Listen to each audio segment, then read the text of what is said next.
چمک تیری آیا بجلی میں آتش میں شرارے میں، چمک تیری آیا بجلی میں آتش میں شرارے میں، جھلک تیری ہویدا چاند میں سورج میں تارے میں، چمک تیری آیا بجلی میں آتش میں شرارے میں، جھلک تیری ہویدا چاند میں سورج میں تارے میں، بلندی آسمانوں میں زمینوں میں تیری پستی، روانی بحر میں افتادگی تیری کنارے میں، اور جو ہے بیدار انسان میں، شاید غور طلب ہے کہ جو ہے بیدار انسان میں وہ گہری نیند سوتا ہے، شجر میں پھول میں ہوا میں پتھر میں ستارے میں، جو ہے بیدار انسان میں وہ گہری نیند سوتا ہے، شجر میں پھول میں ہوا میں پتھر میں ستارے میں، اور مجھے پھونکا ہے سوز قطرہ اشک محبت نے، شعر ملازم، مجھے پھونکا ہے سوز قطرہ اشک محبت نے، غضب کی آگ تھی پانی کے چھوٹے سے شرارے میں، غضب کی آگ تھی پانی کے چھوٹے سے شرارے میں، اور سکون آشنا رہنا اسے سامان ہستی ہے، نہ اس کو طلب چاہیے، جستجو چاہیے، نہ تڑپ چاہیے، سکون آشنا رہنا اسے سامان ہستی ہے، تڑپ کس دل کی یارب تڑپ کس دل کی یارب چھپ کے آ بیٹھی شرارے پارے میں، اب کمر قریب، سکون آشنا رہنا اسے سامان ہستی ہے، تڑپ کس دل کی یارب چھپ کے آ بیٹھی ہے پارے میں، اور یہ مقطع سے کہ صدائے لن ترانی سن کے اے اقبال میں چپ ہوں، صدائے لن ترانی یہاں پر موسیٰ علیہ السلام کے اس سوال کی طرف اشارہ ہے، جب آپ نے اللہ سے کہا کہ میں تجھے دیکھنا چاہتا ہوں، رب ارنی انظر الیک، تو خدا نے کہا کہ نہیں تو مجھے نہیں دیکھ سکتا، لن ترانی مجھے نہیں دیکھ سکتا، تو کہتے ہیں کہ صدائے لن ترانی سن کے اقبال میں چپ ہوں، تقاضوں کی کہاں طاقت، تقاضوں کی کہاں طاقت ہے مجھ فرقت کے مارے میں، صدائے لن ترانی سن کے اقبال میں چپ ہوں، تقاضوں کی کہاں طاقت ہے مجھ فرقت کے مارے میں، چمک تیری آیا بجلی میں آتش میں شرارے میں، اور جھلک تیری ہویدا چاند میں سورج میں تارے میں۔ سو خواتین و حضرات، علامہ اقبال کے ان اشعار کے ساتھ آج کی اس محفل میں آپ سب کا تہہ دل سے استقبال کرتی ہوں۔ کچھ لوگ شاید گھڑی نہیں بدل پائے ہیں، سو بھی خرامہ چلے آ رہے ہیں۔ دوسرا آپ کے یہ ہے کہ ہمارے درمیان آج ایک ایسی شخصیت موجود ہے جس نے اردو ادب کی بہت خدمت کی ہے، اور گزشتہ 15-16 سال سے بے ایریا میں آپ نے کلاسز دے رہے ہیں، کبھی سودا پہ، کبھی میر پہ، کبھی غالب پہ، کبھی ہے نا اور مختلف شعراؤں پر، اور بہت تفصیل کے ساتھ، ہے نا، ایسے نہیں کہ ایک کلاس دی 2 کلاس دی، بلکہ پورے 5-5 6-6 ہفتے تک آپ برابر کلاسز دے رہے ہیں اور علم کی اس دولت کو تقسیم کر رہے ہیں، اور یہی نہیں باہر بھی آپ کے الگ الگ موضوع پہ تقریریں ہوتی رہی ہیں، اور علامہ اقبال کے کلام سے آپ کو خاص طور سے وابستگی ہے، اور میری مراد جناب احسن سید احسن صاحب سے ہے۔ میں ان سے گزارش کرتی ہوں کہ تشریف لائیں اور آج کی محفل کی صدارت کے پر انجام دیں۔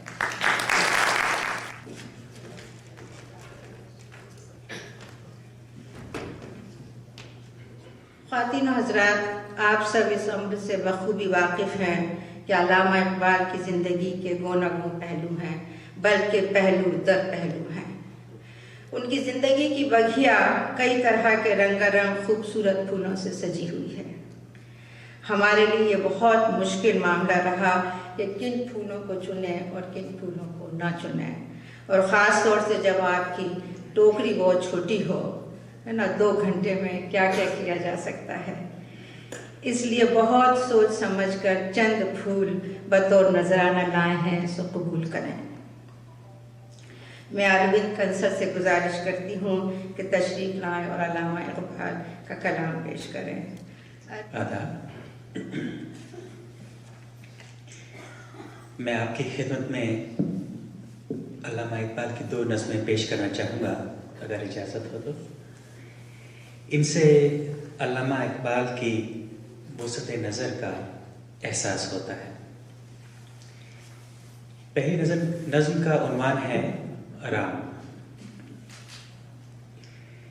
لبریز ہے شراب حقیقت سے جام ہند، لبریز ہے شراب حقیقت سے جام ہند، سب فلسفی ہیں خطۂ مغرب کے رام ہند. یہ ہندیوں کے فکر فلک کا ہے اثر، یہ ہندیوں کے فکر فلک کا ہے اثر، رفعت میں آسماں سے بھی اونچا ہے بام ہند.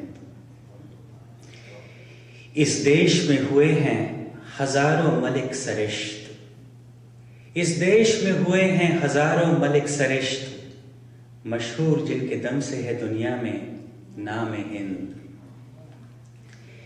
مشہور جن کے دم سے ہے دنیا میں نام ہند، ہے رام کے وجود پہ ہندوستاں کو ناز، ہے رام کے وجود پہ ہندوستاں کو ناز، اہل نظر سمجھتے ہیں اس کو امام ہند. اعجاز اس چراغ ہدایت کا ہے یہی، اعجاز اس چراغ ہدایت کا ہے یہی، روشن تر از سحر ہے زمانے میں شام ہند.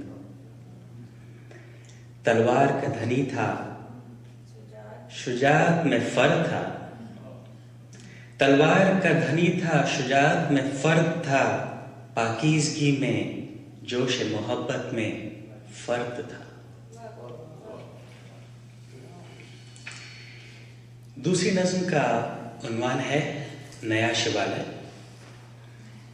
شیوالے جیسے آپ جانتے ہیں شیو مندر کی بات ہو رہی ہے. سچ کہہ دوں اے برہمن کر تو برا نہ مانے، سچ کہہ دوں اے برہمن کر تو برا نہ مانے، تیرے صدم قدوں کے بت ہو گئے پرانے. سچ کہہ دوں اے برہمن کر تو برا نہ مانے، تیرے صدم قدوں کے بت ہو گئے پرانے. اپنوں سے بیر رکھنا تو نے بتوں سے سیکھا، اپنوں سے بیر رکھنا تو نے بتوں سے سیکھا، جنگ و جدل سکھایا وائس کو بھی خدا نے. تنگ آ کے میں نے آخر دیر حرم کو چھوڑا، تنگ آ کے میں نے آخر دیر حرم کو چھوڑا، وائس کا آواز چھوڑا چھوڑے تیرے فسانے. پتھر کی مورتوں میں سمجھا ہے تو خدا ہے،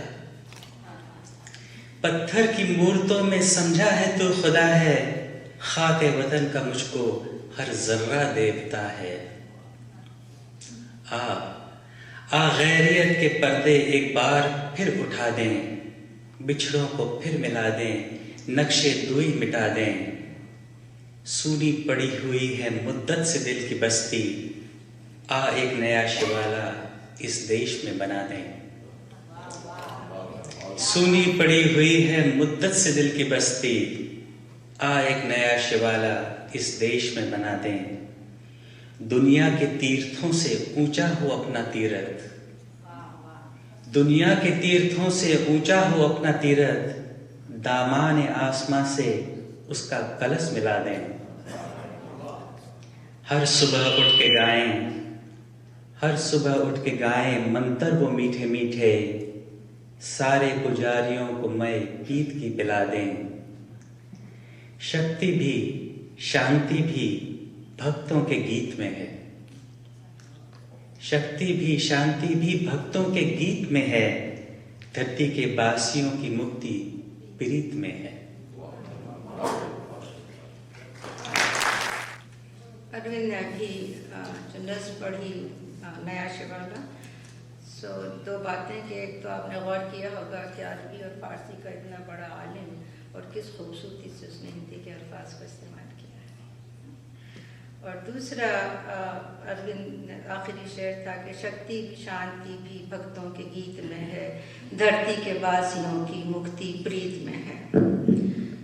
تو شیخ عبد القادر اپنے مضمون اقبال میں رقم تراز ہیں کہ فلسفے کے شوق کا یہ بھی نتیجہ ہوا کہ اقبال کچھ عرصے تک ہندو فلسفے کے مطالعے میں مستغرق غرق رہا.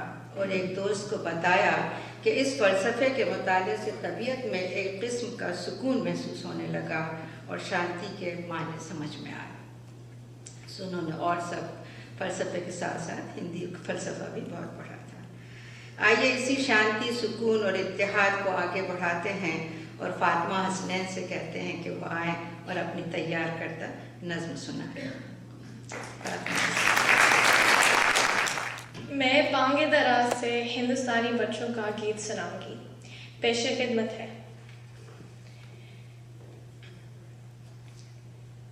چشتی نے جس زمین میں پیغام حق سنایا، نانک نے جس چمن میں وحدت کا گیت گایا، تاتاریوں نے جس کو اپنا وطن بنایا، جس نے حجازیوں سے دشت عرب چھڑایا. میرا وطن وہی ہے، میرا وطن وہی ہے، میرا وطن وہی ہے، میرا وطن وہی ہے. یونانیوں کو جس نے حیران کر دیا تھا، سارے جہاں کو جس نے علم و ہنر دیا تھا، مٹی کو جس کے حق نے زر کا اثر دیا تھا، ترکوں کا جس نے دامان ہیروں سے بھر دیا تھا. میرا وطن وہی ہے، میرا وطن وہی ہے، میرا وطن وہی ہے، میرا وطن وہی ہے. ٹوٹے تھے جو ستارے فارس کے آسمان سے، پھر تاب دیکھ جس نے چمکا کہکشاں سے. وحدت کی لہر سنی تھی دنیا نے جس مقام سے، میرے عرب کو آئی ٹھنڈی ہوا جہاں سے. میرا وطن وہی ہے، میرا وطن وہی ہے، میرا وطن وہی ہے، میرا وطن وہی ہے. بندے کلیم جس کے پربت جہاں کے سینہ، نوے نبی کا آ کر ٹھہرا جہاں سفینہ. رفت ہے جس زمین کی بام فلک کا زینہ، جنت کی زندگی ہے جس کی فضا میں جینا. میرا وطن وہی ہے، میرا وطن وہی ہے، میرا وطن وہی ہے، میرا وطن وہی ہے.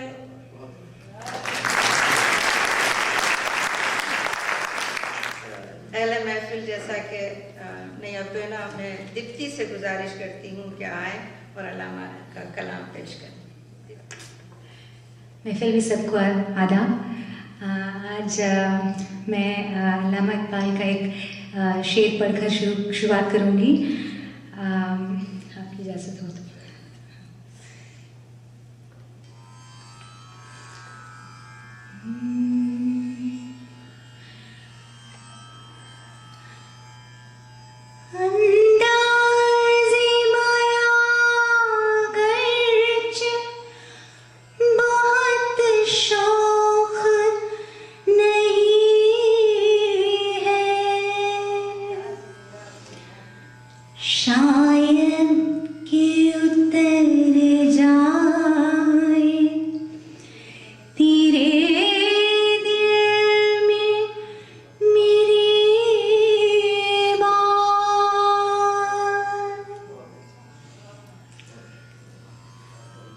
تو یہ امید لے کے کہ ان کی باتیں آپ کے دل میں اتر جائیں، میں بالی جبریل سے ایک غزل کے چند اشعار پیش کروں گی.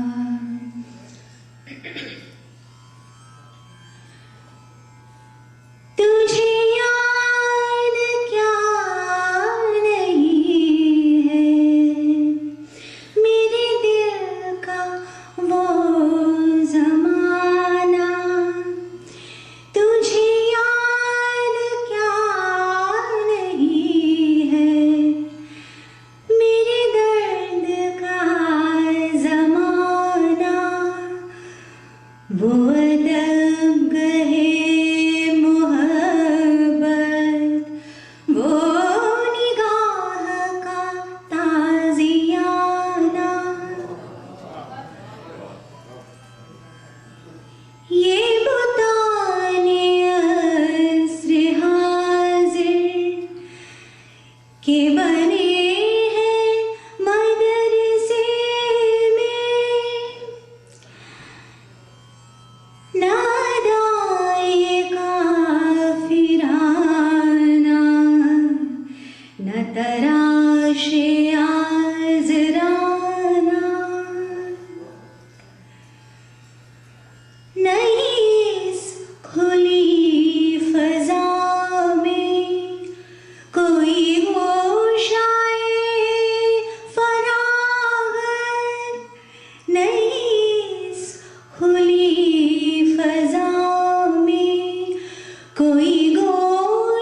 سہیل محفل جیسا کہ ابھی عرض کیا علامہ اقبال کا کلام ہے نا، کلام کی خوبیاں، آپ کا فلسفہ، آپ کا طریقہ زندگی، اور یہ سب کئی اہم پہلو ہیں۔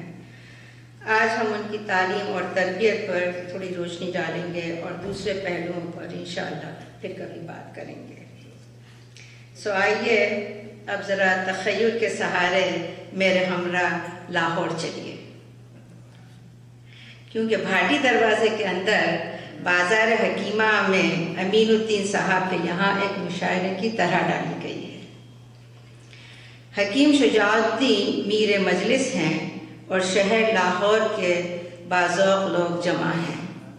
مرزا ارشد گورگانی دہلوی اور مرزا ناصر حسین ناظم، جن کی جوگی جن کی بہت مشہور نظم ہے، اپنے اپنے شاگردوں کے ساتھ آئے ہوئے ہیں، یعنی دہلی اور لکھنؤ کا مقابلہ ہے۔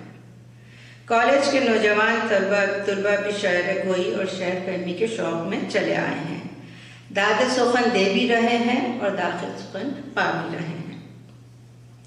انہی میں ایک خوشرو کشمیری نسل کا نوجوان طالب علم ہے، کوئی 19-20 سال کا سن ہے۔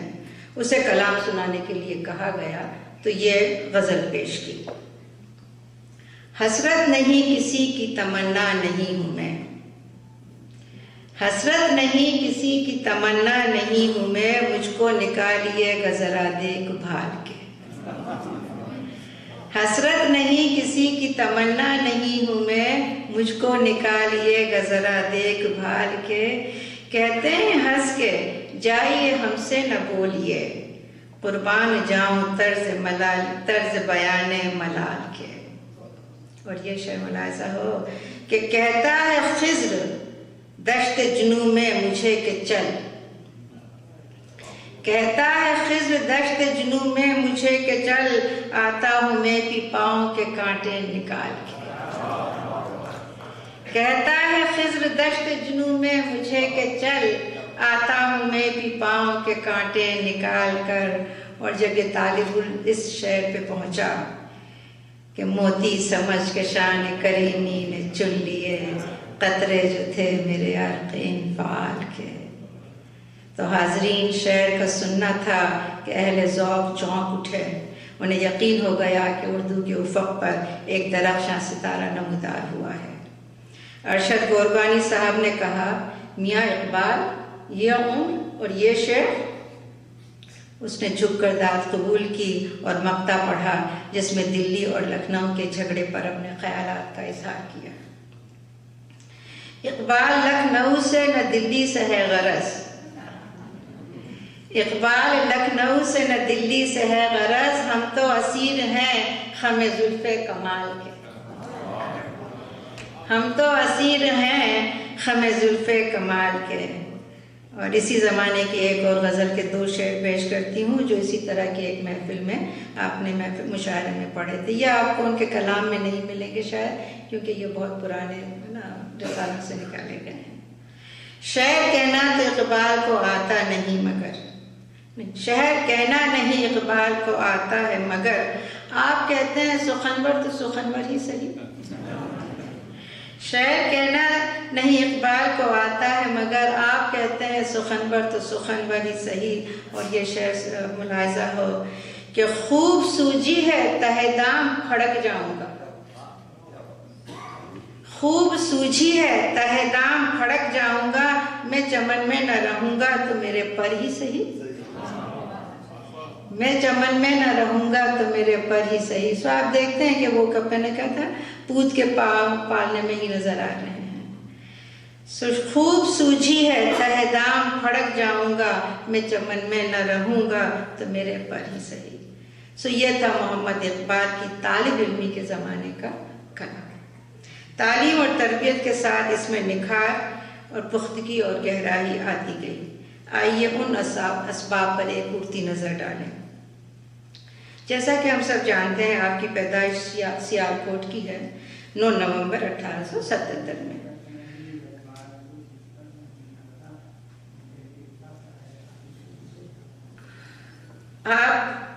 آپ سے بڑے ایک بھائی عطا محمد اور 2 بہنیں فاطمہ بھی اور طالع بھی تھیں۔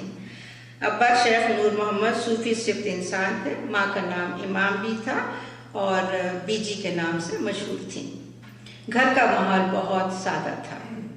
یہ 8-9 سال کی عمر میں باپ کے ساتھ مسجد جاتے اور گھر آ کر قرآن کی تلاوت کرتے تھے۔ اللہ کے فضل سے آواز بھی خوب پائی تھی، ترنم بہت اچھا تھا، سو قرأت بہت اچھی پڑھتے تھے۔ والد ظاہر ہے کہ دیکھ کر خوش ہوتے تھے۔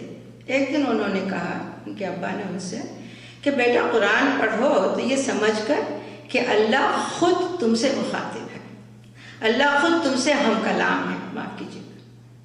اس بات کا اثر ننھے اقبال کے دل پر ایسا پڑا کہ ساری عمر قرآن کا مطالعہ اسی نظر سے کیا۔ باپ سے ہمیشہ صحبت رہتی تھی۔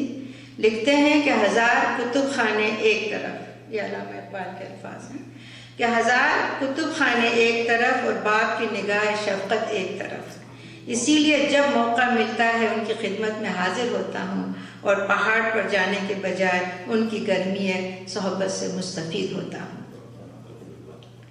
جب لاہور پڑھنے گئے اور پھر جب بھی سیالکوٹ آتے تھے تو دوپہر ماں اور بہنوں کے ساتھ پنجابی وچ گلا ہوتی تھی اور شام کو باپ کے ساتھ ادبی صحبت۔ صبح کی صحبت کا رنگ کچھ اور ہوتا اور شام کی صحبت کا کچھ اور۔ باپ کی بہت خواہش تھی کہ بیٹا اعلیٰ تعلیم حاصل کرے۔ عربی فارسی کی تعلیم سید میر حسن سے لی، جو اپنے وقت کے بہت بڑے عالم تھے اور شاہ صاحب کے نام سے جانے جاتے تھے۔ شاہ صاحب دینی تعلیم کے ساتھ ساتھ جدید تعلیم کے بھی بہت حامی تھے اور آپ کی رائے سے اقبال کو مشن اسکول میں داخلہ دلوایا گیا۔ اقبال نے اپنے اس استاد سے بھی بہت اثر قبول کیا ہے اور استاد کی عزت بھی بہت کرتے تھے۔ 1905 میں انگلستان جاتے ہوئے دہلی میں خواجہ نظام الدین اولیاء کے مزار پر تشریف لے گئے زیارت کی خاطر سے، اور وہاں التجائے مسافر کے نام سے ایک نظم پڑھی۔ اس میں اپنے استاد میر حسن کے متعلق لکھتے ہیں کہ وہ شمع بارگاہ خاندان مرتضوی، وہ شمع بارگاہ خاندان مرتضوی، رہے گا مثل حرم جس کا آستاں مجھ کو، نفس سے جس کی کھلی میرے آرزو کی کلی، بنایا جس کی مروت نے نقطہ تا مجھ کو۔ 1933 میں جب علامہ کو سر کے خطاب کی پیشکش کی گئی تو انہوں نے گورنر پنجاب کو لکھا کہ جب تک میرے استاد کی علمی خدمات کا اعتراف نہ کیا جائے میں یہ خطاب قبول نہیں کروں گا۔ گورنر نے پوچھا ان کی کوئی تصانیف ہے نا، انہوں نے کچھ لکھا ہے؟ آپ نے جواب دیا کہ میں خود ان کی جیتی جاگتی تصنیف ہوں۔ استاد کو شمس العلماء کا خطاب ملا۔ اس نظم التجائے مسافر کے چند اور اشعار پیش کرتی ہوں کہ بہت ہی اچھے ہیں اور ان سے پتہ لگتا ہے کہ شاعر کیا سوچتا تھا۔ کہ چمن کو چھوڑ کے نکلا ہوں مثل نکھتے گل، اور یہ وہی مزار پر ہی آپ نے یہ اشعار کہے ہیں نا، کہ چمن کو انہی سے آپ مخاطب ہو رہے ہیں کہ چمن کو چھوڑ کے نکلا ہوں مثل نکھتے گل، ہوا ہے صبر کا منظور انتہا مجھ کو، چلی ہے لے کے وطن کے نگار خانے سے، چلی ہے لے کے وطن کے نگار خانے سے، شراب علم کی لذت کشاں کشاں مجھ کو، چلی ہے لے کے وطن کے نگار خانے سے، شراب علم کی لذت کشاں کشاں مجھ کو، اور یہ دیکھیے کہ میری زبان قلم سے کسی کا دل نہ دکھے، میری زبان قلم سے کسی کا دل نہ دکھے، کسی سے شکوہ نہ ہو زیر آسماں مجھ کو، اور شگفتہ ہو کہ کلی دل کی پھول ہو جائے، شگفتہ ہو کہ کلی دل کی پھول ہو جائے، یہ التجائے مسافر قبول ہو جائے۔ سو آپ لندن کے لیے روانہ ہوئے۔ لاہور سے آپ کے پاس اورینٹل کالج سے عربی میں اور گورنمنٹ کالج سے فلسفے میں ایم اے کی ڈگریاں تھیں، اور ایک سند آپ نے وکالت میں بھی حاصل کر لی تھی۔ لندن آپ مزید اعلیٰ تعلیم حاصل کرنے کے لیے گئے۔ یہاں ایک اور شخصیت کا ذکر کرنا مناسب سمجھتی ہوں جن کا اردو ادب پر بڑا احسان ہے، اور ہم سب جو علامہ کے کلام سے لطف اندوز ہوتے ہیں اور بہتوں کے لیے ان کا کلام مشعل رہا ہے، اس میں ان کا بہت بڑا ہاتھ ہے، اور وہ ہستی ہے اردو کے مشہور و معروف زمانے کے اخبار مخزن کے مدیر جناب شیخ عبدالقادر کی۔ سب سے پہلے انہی کے اخبار میں علامہ اقبال کا کلام شائع ہوا۔ یہ اکثر یہ جاتے تھے ہمیشہ علامہ اقبال کے پاس اور ان سے کہتے تھے کہ نظم دو۔ علامہ اس وقت ہمیشہ تھوڑا سا ٹالم ٹول کر جاتے تھے، کبھی نظر ثانی کرنی ہے یہ وہ، یہ بیٹھ جاتے تھے کہ تم کرتے رہنا، مجھے تو ابھی دے دو، اور اکثر لے کر ہی اٹھتے تھے۔ تو شیخ عبدالقادر بھی انہی دنوں بیرسٹری کی تعلیم حاصل کرنے کے لیے انگلینڈ گئے تھے۔ انہیں بھی بعد میں سر کا خطاب بھی ملا اور یہ جج بھی ہوئے، تو ایک بہت اعلیٰ شخصیت تھی۔ تو ان کی علامہ اقبال سے اکثر ملاقات ہوتی رہتی تھی۔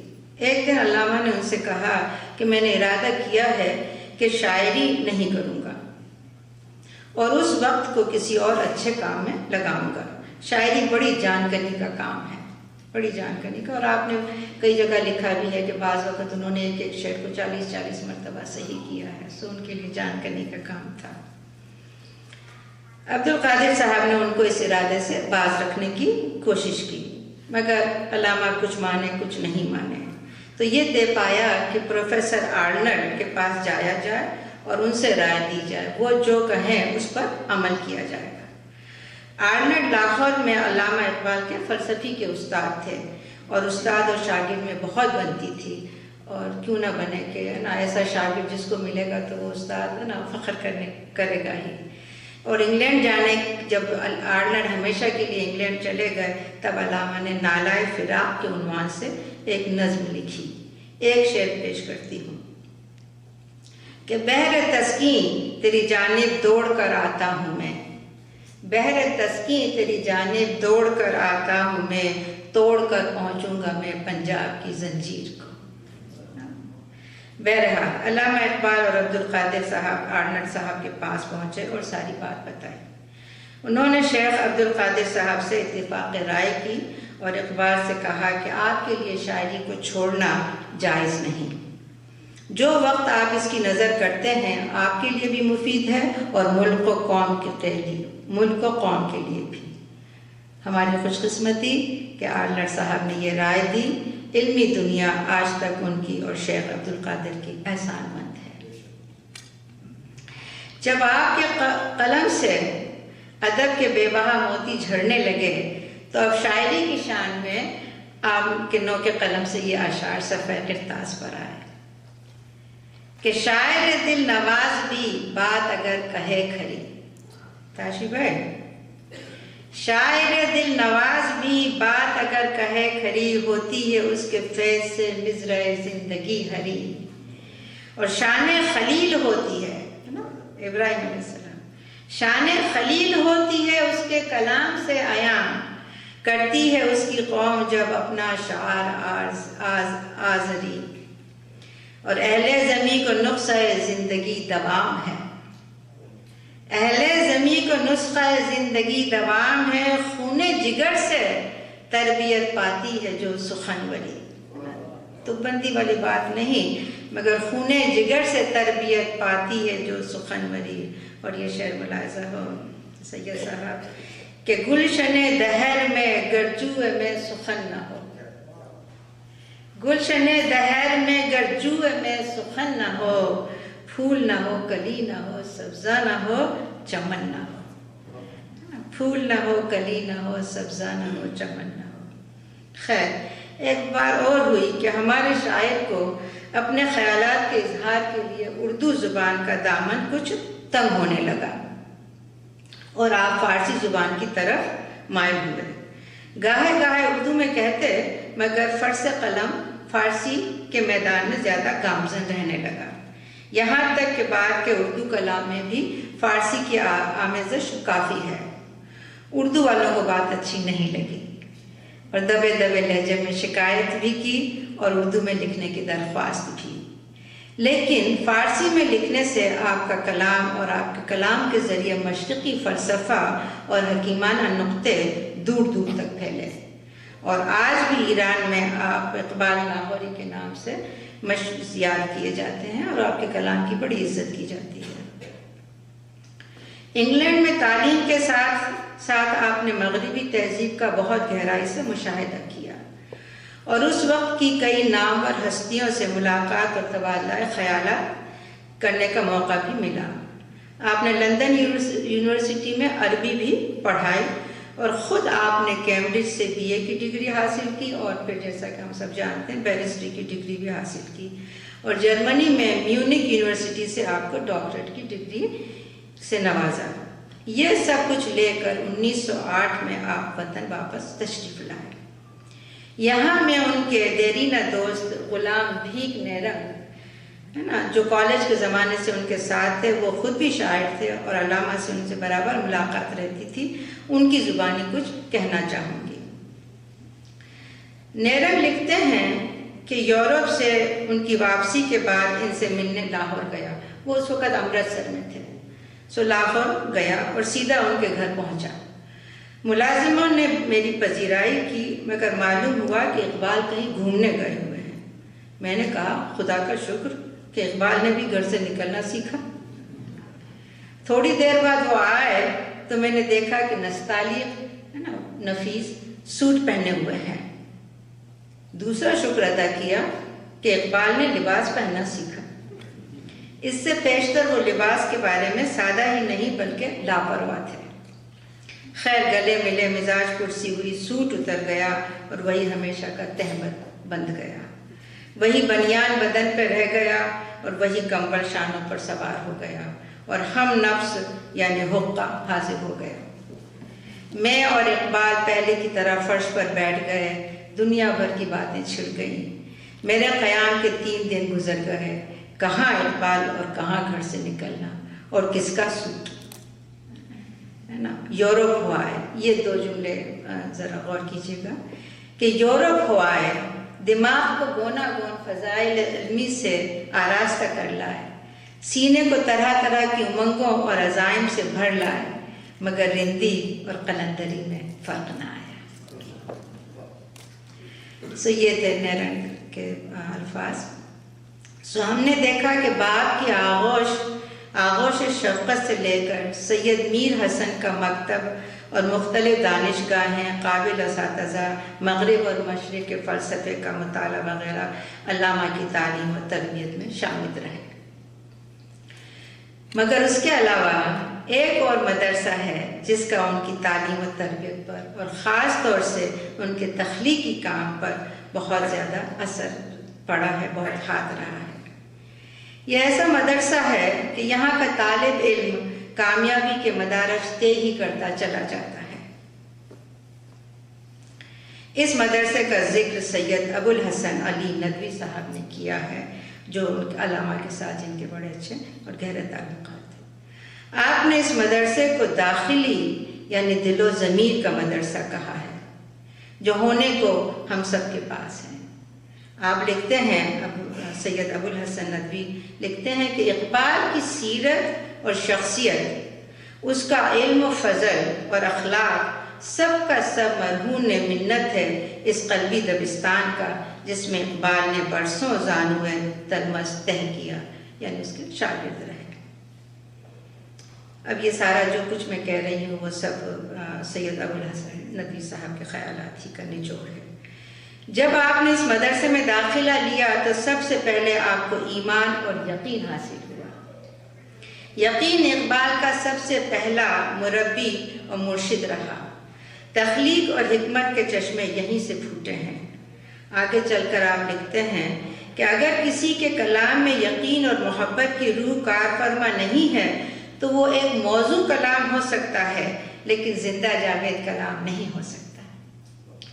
اس ایمان و یقین کی بدولت ہی علامہ کا کلام پڑھنے والوں کے شعور اور احساس، قلب و وجدان اور یہاں تک کہ ہمارے اعضاء میں بھی سود و گزار اور حرکت اور حرارت پیدا کرتا ہے۔ دوسرا عنصر آپ نے بتایا کہ قرآن مجید کا گہرا مطالعہ ہے جو آپ کی زندگی اور کلام پر اثر انداز رہا ہے۔ آپ نے مشرقی اور مغربی فلسفے کے ساتھ ساتھ پوری توجہ کے ساتھ قرآن کا مطالعہ کیا اور جو آپ کا مطالعہ قرآن بڑھتا گیا، آپ کے فکر میں بلندی اور نئے علم کا انکشاف ہوتا گیا۔ قرآن کریم کی اساس پر ہی آپ نے فکر کا ایوان تعمیر کیا ہے۔ مولانا گرامی کے نام ایک مکتوب میں لکھتے ہیں، علامہ لکھتے ہیں کہ یہ اللہ تعالیٰ کا فضل و کرم ہے کہ اس نے قرآن شریف کا یہ مخفی علم مجھ کو عطا کیا۔ میں نے 15 سال تک قرآن کا مطالعہ کیا اور بعض آیاتوں اور صورتوں پر مہینوں بلکہ برسوں غور کیا۔ یہ آپ کی محبوب ترین کتاب تھی۔ بقول آپ کے بیٹے جاوید اقبال کے 2 ہی کتابیں آپ کے سرہانے اور سفر میں رہتی تھیں، قرآن مجید اور مثنوی مولانا رومی، جس کا ذکر ہم ابھی کریں گے۔ قرآن کو آپ زندگی کا سرچشمہ سمجھتے تھے اور اپنے فارسی کلام میں تو صاف لفظوں میں کہا ہے کہ میرا کوئی کلام قرآن کی تعلیم سے باہر نہیں ہے۔ تیسرا عنصر جس کا آپ کی تعلیم و تربیت میں دخل ہے وہ عرفان نفس خودی ہے، خود کو پہچاننا، یعنی اللہ نے جو خوبیاں اور صلاحیت انسان میں بدیت کی ہے اسے جاننا اور اس کو پروان چڑھانا۔ آپ نے عرفان نفس و خودی پر بہت زور دیا ہے۔ آپ کا فلسفہ خودی مشہور ہے جس کا ابھی تاشی بھائی ذکر کریں گے۔ آپ کی زندگی کے اوراق میں بھی اور کلام میں بھی نظم ہو یا نثر، خودی، خودداری، خود اعتمادی کے نقوش جا بجا نظر آتے ہیں۔ بقول سید ندوی کے یہ عرفان نفس، کہ یہ عرفان نفس ہی کا کرشمہ تھا کہ جس نے اقبال کو ہر قسم کی فکری اور ادبی بے راہ روی سے بھٹکنے سے محفوظ رکھا۔ چوتھا عنصر جو آپ کی اس مکتب داخلی سے ملا وہ آہ سحرگاہی ہے۔ شب کے آخری اوقات میں جب کہ سارا عالم خواب غفلت میں پڑا، یہ مرد مومن اپنے خدا کے حضور سجدہ ریز ہوتا ہے، تب ان کے قلب کو ایک نئی روشنی اور روح کو نشاط میسر ہوتی ہے اور نئے خیالات اور حکیمانہ نقطوں کا انکشاف ہوتا ہے۔ ہم بھی اگر تاریخ اٹھا کر دیکھیں تو بڑے بڑے عالم، حکیم، فلسفی، مکفر، سائنسداں زیادہ تر سب کا یہی طرز تھا، سب صبح اٹھا کرتے تھے۔ علامہ کہتے ہیں کہ عطار ہو، رومی ہو، رازی ہو، غزالی ہو۔ عطار اور رومی فارسی کے بہت بڑے شاعر، رازی غزالی ہے نا سب عالم لوگ، کہ عطار ہو، رومی ہو، رازی ہو، غزالی ہو، کچھ ہاتھ نہیں آتا بے آہ سحرگاہی، کچھ ہاتھ نہیں آتا بے آہ سحرگاہی۔ آپ اللہ صبح اٹھنے کا بڑا اہتمام رکھتے تھے اور سفر میں بھی یہی دستور تھا۔ کہتے ہیں کہ زمینستانی ہوا میں گرج تھی شمشیر کی تیزی۔ زمینستان ٹھنڈی سردی ہوا ہے نا، سردی کے موسم کو کہتے ہیں۔ زمینستانی ہوا میں گرج تھی شمشیر سی کی تیزی، ہے نا، تلوار کی تیزی، نہ چھوٹے مجھ سے لندن میں بھی آداب سحر خیزی، نہ چھوٹے مجھ سے لندن میں بھی آداب سحر خیزی۔ اور اس مصرے میں دعا کا پیرا اختیار کیا ہے کہ نہ چھین لذت آہ سحرگاہی مجھ سے، کہ نہ چھین لذت آہ سحرگاہی مجھ سے۔ اور یہ نشاط اور یہ خوشی جو آپ کو میسر ہو رہی تھی صرف اپنے ہی لیے نہیں بلکہ اوروں میں بھی اسے دیکھنے کی تمنا کرتے تھے۔ اور آپ کہتے ہیں کہ جوانوں کو سوزے جگر بخش دے، جوانوں کو سوزے جگر بخش دے، میرا عشق میری نظر بخش دے، جوانوں کو میری آہ سحر دے، تو ان شاہین بچوں کو بال پر دے، جوانوں کو میری آہ سحر دے، تو ان شاہین بچوں کو بال پر دے، خدایا آرزو میری یہی ہے، میرا نور بصیرت عام کر، خدایا آرزو میری یہی ہے، میرا نور بصیرت عام کر دے۔ اور آخری عنصر جس نے آپ کی شخصیت کی تخلیق میں اہم حصہ لیا، جس نے ذہن کی گتھیوں کو سلجھایا، مولانا رومی کی مثنوی معنوی ہے۔ جیسا کہ آپ سب جانتے ہیں یہ کتاب صرف کتاب نہیں ہے، اس میں قوت حیات پنہا ہے۔ یہ کتاب ہدایت کا، حکایت کا اور حکیمانہ نقطوں کا خزانہ ہے۔ علامہ کے قلبی اضطراب، ذہنی کشمکش اور کئی طرح کے دقیق سوالات کا جواب آپ کو مولانا روم کی مثنوی ہی سے ملا ہے، اور آپ نے 7 لفظوں میں مولانا روم کو اپنا کامل رہنما تسلیم کیا ہے اور جا بجا پیر روم کہہ کر مخاطب کیا ہے۔ فرماتے ہیں کہ اسی کے فیض سے میری نگاہ ہے روشن۔ ایک جگہ کہتے ہیں کہ صحبت پیر روم سے مجھ پر ہوا یہ راز فاش، صحبت پیر روم سے مجھ پر یہ ہوا راز فاش کہ لاکھ حکیم سر بجیب ایک کلیم سر مگر۔ ہم نے دیکھا کہ علامہ اقبال کی تعلیم و تربیت میں خارجی عناصر یعنی مختلف دانشگاہیں، عالم، اساتذہ، مشرقی اور مغرب کے فلسفے کا مطالعہ وغیرہ کا جتنا ہاتھ ہے، اتنا داخلی عناصر یعنی علم و یقین، مطالعہ قرآن، عرفان خودی اور سحر انگیزی اور صحبت رومی کا بھی بہت بڑا ہاتھ رہا ہے۔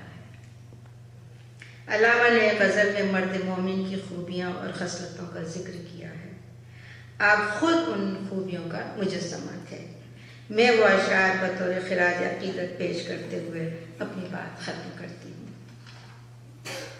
آپ کہتے ہیں کہ خاکی و نوری نہاد بندے مولا صفات، خاکی و نوری نہاد بندے مولا صفات، ہر دو جہاں سے غنی اس کا دل بے نیاز، ہر دو جہاں سے غنی اس کا دل بے نیاز، اس کی امیدیں قلیل اس کے مقاصد جلیل، اس کی امیدیں قلیل اس کے مقاصد جلیل، اس کی ادا دل فریب اس کی نگاہ دل نواز، اس کی امیدیں قلیل اس کے مقاصد جلیل، اس کی ادا دل فریب اس کی نگاہ دل نواز، اور گرم دم جستجو، جب کوئی کام کرنا ہے، جب کوئی تحقیق کرنی ہے، جو کوئی بات، تو اس وقت تو وہ گرم ہے، کوئی ریسرچ کرنا ہے، گرم دم جستجو نرم دم گفتگو، بات کرتے ہوئے بہت نرم ہے، یہ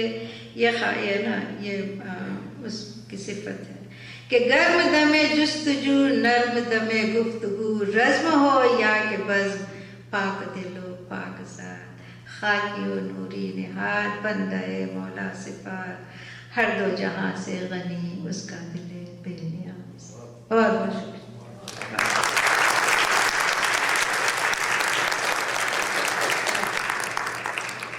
بہت بہت شکریہ۔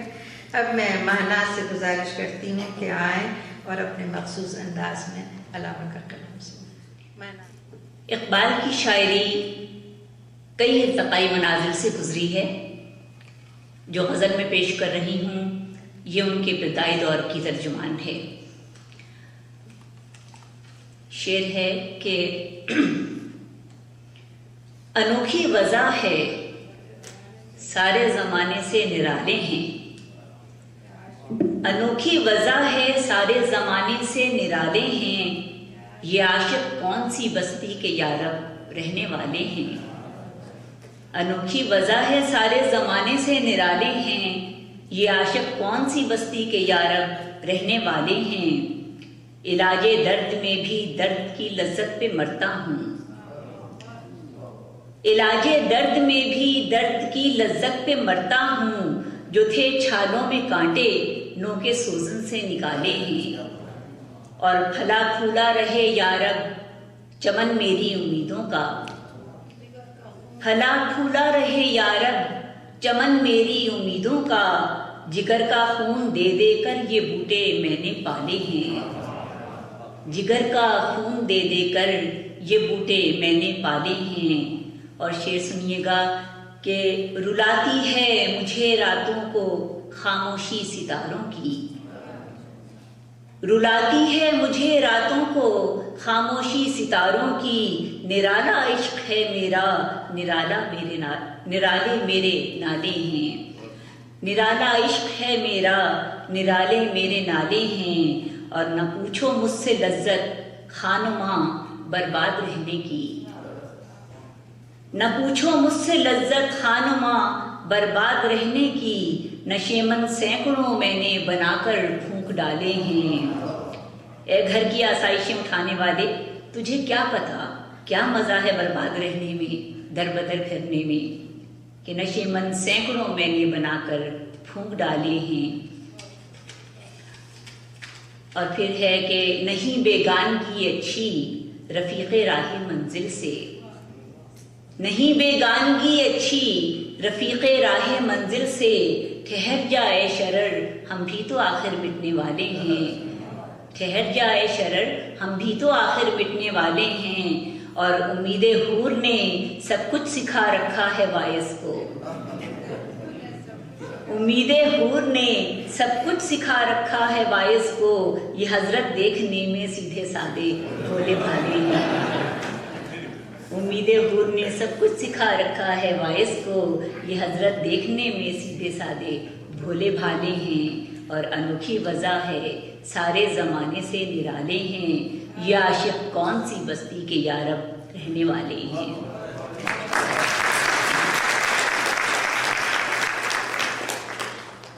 اور اب ایک نظم پیش کرتی ہوں، عنوان ہے صدائے درد. اس نظم میں جس درد کی صدا ہے، اس درد نے اقبال کو ہمیشہ بے چین رکھا.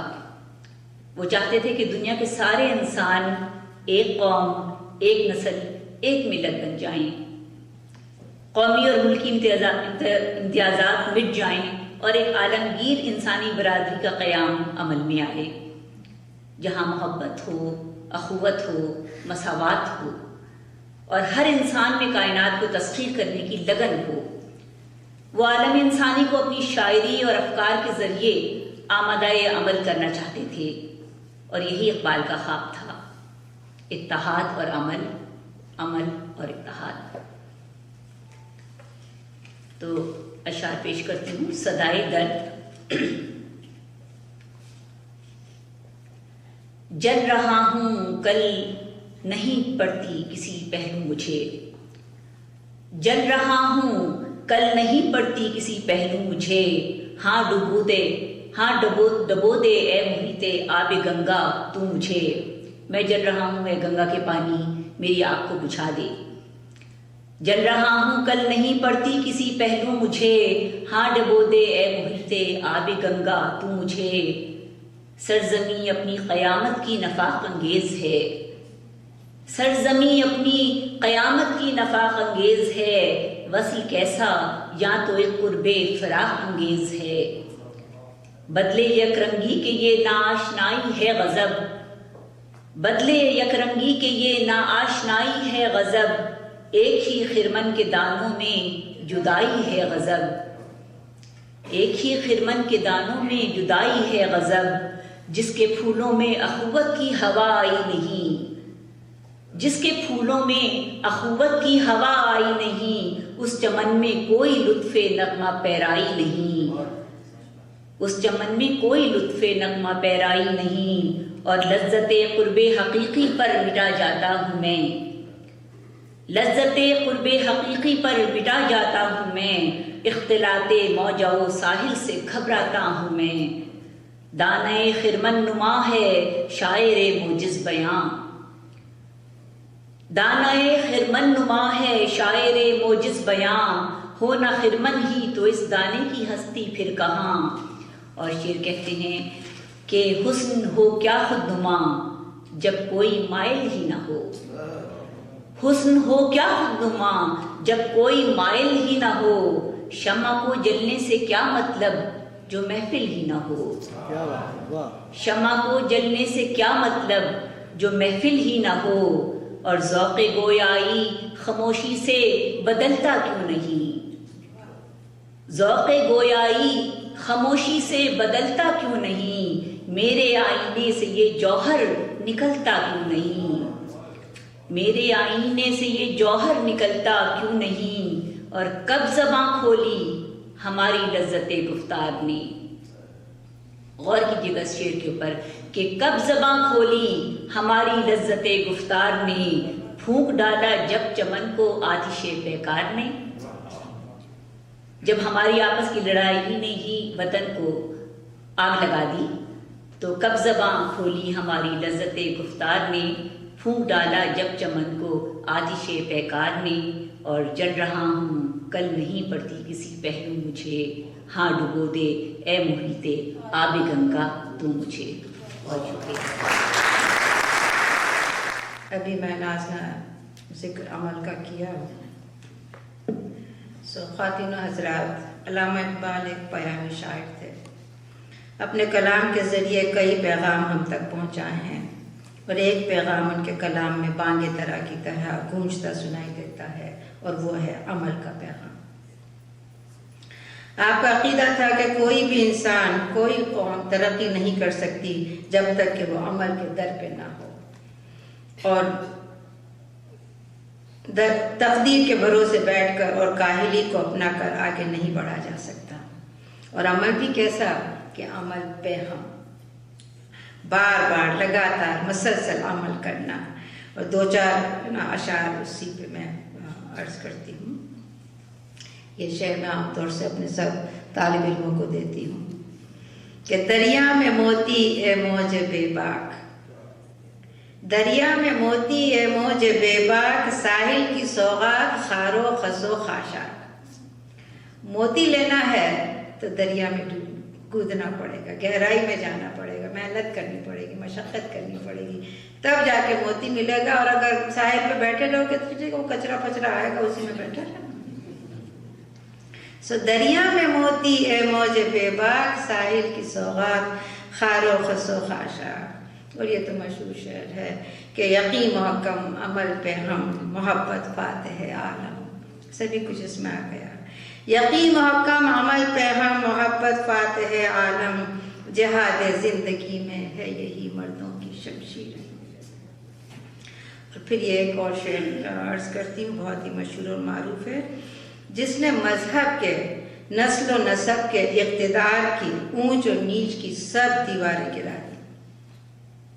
کچھ لوگ جو جنت کے دعوے دار اور سورگ کے ٹھیکیدار بنتے ہیں، وہ سنیں کہ میاں کس ہوش میں ہو، جنت کا داخلہ بھی سورگ میں بھی جانا تمہارے اعمال ہی پر منحصر ہے۔ اہل مجلس آپ شعر اٹھائیں، سب کو یاد ہے کہ عمل سے زندگی بنتی ہے، جنت بھی جہنم بھی، یہ خاکی اپنی فطرت میں نہ نوری ہے نہ ناری ہے۔ ہماری اگلی نظم میں عمل کا ہی پیغام پنہا ہے، اور میں علی حسنین سے گزارش کرتی ہوں کہ وہ آئیں اور نظم پیش کریں۔ اس نظم کا عنوان ہے چاند اور تارے۔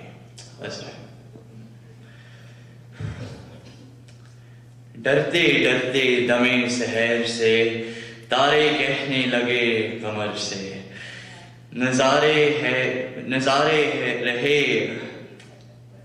نظارے رہے وہی فلک پر، ہم تھک بھی گئے چمک چمک کر۔ کام اپنا ہے صبح و شام چلنا، چلنا چلنا مدام چلنا، بیتاب ہے اس جہاں کی ہر شے، کہتے ہیں جسے سکون نہیں ہے، رہتے ہیں ستم کشے سفر سب، تارے انسان شجر حجر سب۔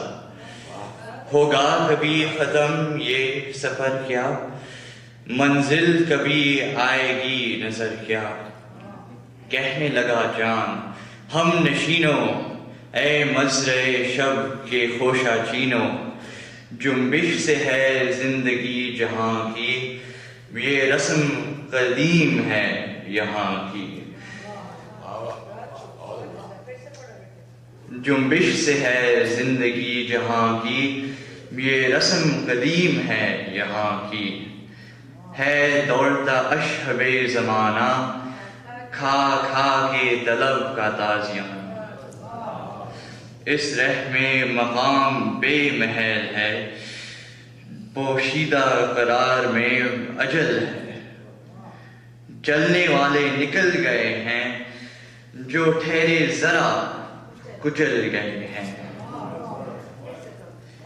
چلنے والے نکل گئے ہیں، جو ٹھہرے ذرا کچل گئے ہیں، انجام ہے اس خرام کا حسن، آغاز ہے عشق، انتہا حسن۔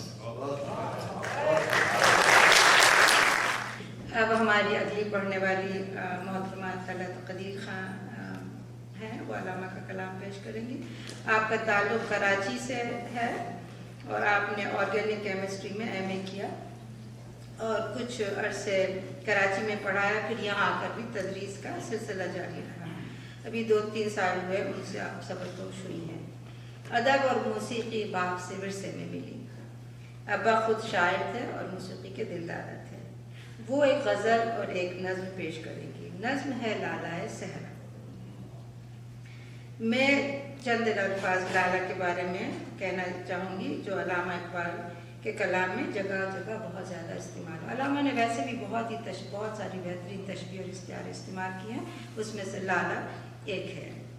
لالہ گل لالہ جسے آپ انگریزی میں ٹیولپ کہتے ہیں، اس گل کا استعمال علامہ نے اپنے کلام میں بہت کیا ہے۔ صرف بانگ درا میں 22 مرتبہ اور بال جبریل میں کوئی 21 مرتبہ کیا ہے، اور پیار مشرق میں تو اس کے گلدستے سجا دیے ہیں۔ یوسف سلیم چشتی کے لفظوں میں کہ جس طرح پرندوں میں شاہین اقبال کا محبوب پرندہ ہے، اسی طرح پھولوں میں گل لالہ انہیں بہت مرغوب ہے۔ یوں تو ہر تصنیف میں اس کا ذکر آیا ہے، لیکن پیام مشرق میں انہوں نے اسے طرح طرح سے سجایا ہے۔ گل لالہ سے اقبال کی دلچسپی کا سبب یہ ہے کہ جس طرح ان کو شاہین میں مرد مومن کی صفات نظر آتی ہے، اسی طرح وہ اس پھول میں عاشق کی زندگی کا مشاہدہ کرتے ہیں۔ اور ہمارے وقت کے مشہور، اور یہ بھی داد دے رہی ہے کہ ہاں صحیح بات ہے، ہمارے وقت کے مشہور و معروف ادیب جناب شمس الرحمن فاروقی کے لفظوں میں بال جبریل کی شہرائے آفاق نظم لالائے صحرا 8 اشعار کی ایک گہری جھیل کی طرح ہے، جس میں تمام علامتوں اور استعارے کا دریا ضم ہو جاتا ہے۔ اتنی پیاری نظم ہے۔ میں طلعت بہن سے گزارش کرتی ہوں کہ آئیں اور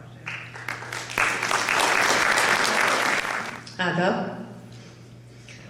میری آج بڑی خوش قسمتی ہے کہ میں یہاں پر اتنے بڑے شاعر اور مفکر کا کلام، کچھ تھوڑا سا کلام آپ کی خدمت میں پیش کرنے کی جرات کر رہی ہوں، اور اس کے لیے میں بہت مشکور ہوں حمیدہ بہن کی کہ انہوں نے مجھے موقع دیا۔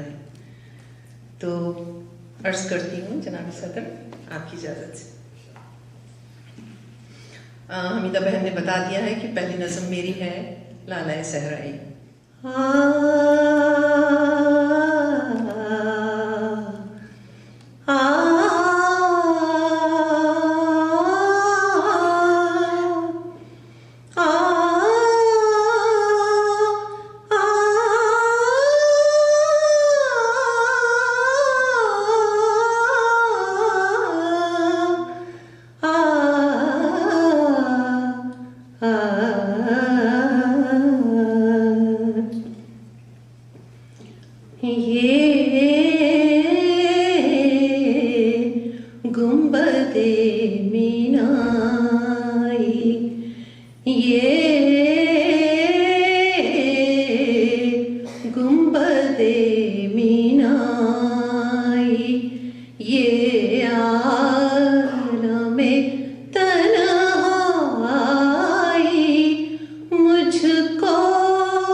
میں آپ سے پوچھنا چاہ رہی ہوں، پہنائی ہے پنہائی؟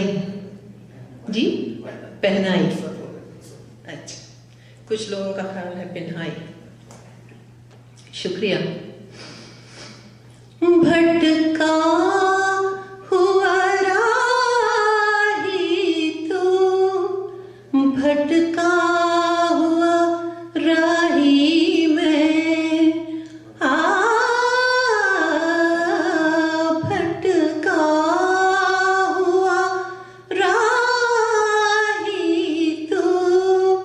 بھٹکا